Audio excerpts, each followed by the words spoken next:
Now for our next problem, we are going to be finding the area under the curve. So what we can first do is divide all of this by shapes that we can find the area to. So what I like to do is make a dashed line for this rectangle and this triangle. So we're going to call this shape number 1, shape number 2. This half circle will be number 3. This triangle will be shape number 4. This rectangle will be shape number 5, and this little triangle will be shape number 6. And I like to list them 1, 2, 3, 4, 5, and 6. Now, everything over the curve is going to be positive, and anything under the curve is going to be negative. And I'll show you why that is later. So we can first find the area of shape number 1. It is 2 spaces wide and 3 spaces up. So that an area of a rectangle would be really width times length. So it would be 2 times 3 equals 6. And we're going to keep this number for later. And now we're going to find the area of this little triangle. And the triangle is 1/2 of width times length. So we're going to bring that equation first, 1/2 in our parentheses. It is a width of 1 and a length of 3. So that would equal 1/2 of 3, which ultimately equals 1.5. We'll save that for later. And now 3. It's tricky for 2 reasons. 1, you cannot forget whatever is under the x-axis is negative, and there's going to be pi in here because it's a half circle.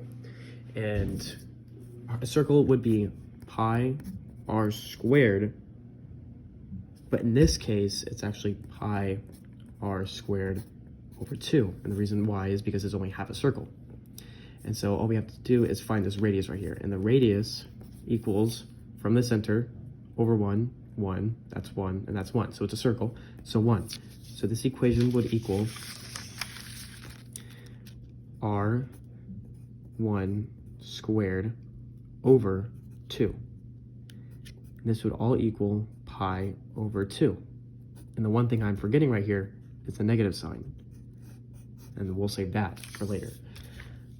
Shape number 4 is also a triangle. So let's go back to this equation. The width is 2 units, so 1/2 2 times, what's the length? I made the height, 1, 2, 3, 3, which would equal 1/2 of 6. Yes,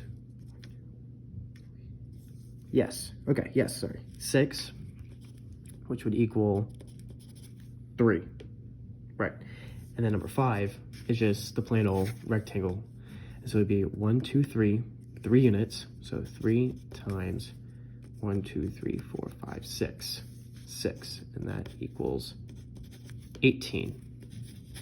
And I'm keeping all these positive because they are above the x-axis.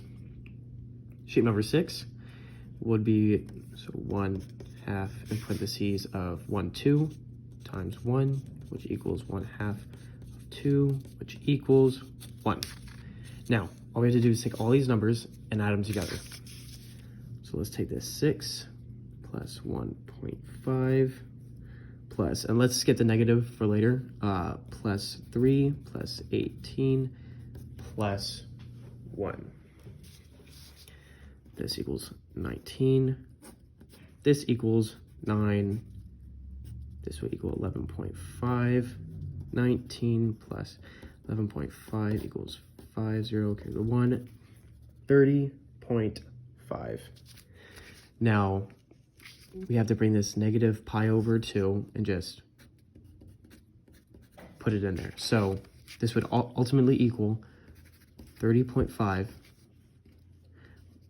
minus pi over 2 units squared.